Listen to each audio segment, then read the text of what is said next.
од македонското народно творештво.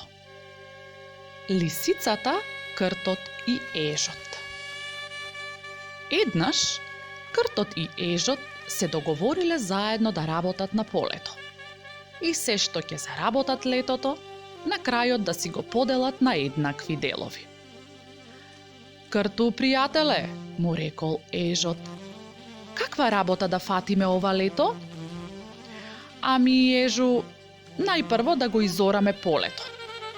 Јас ќе орам, а ти по мене ќе сееш жито, одговорил кртот.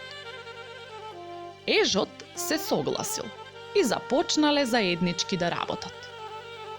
Кртот ја изорал нивата, а ежот по него сеел и се тркалал со боцките за да го покрие семето. Поминало време. Житото пораснало и стасало за жнеење. Ја ожнеале нивата и двајцата земале по едно кутле за да го соберат житото.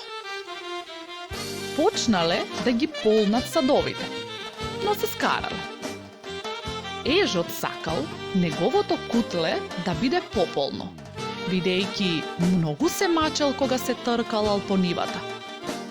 А пак кртот сакал неговиот дел да биде поголем, зашто додека орал си ги искршил ноктите.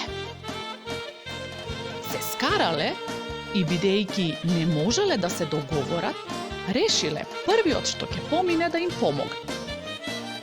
По патот одела итрата лисица и кога слушнала за кавгата ги прашала. Што се карате бре, еже и ти кртуле?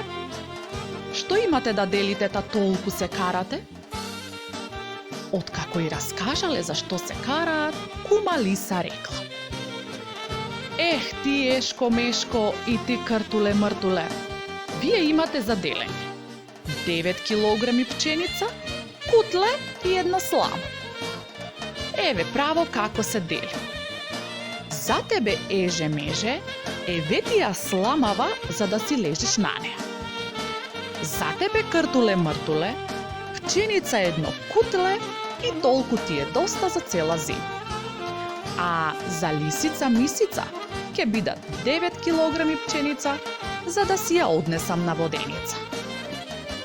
Ете, така бидува за вас права правдина, како јаже во торба, рекла мудрата лисица и си заминала со пченицата. Така е тоа. Кога двајца се караат, третиот печали.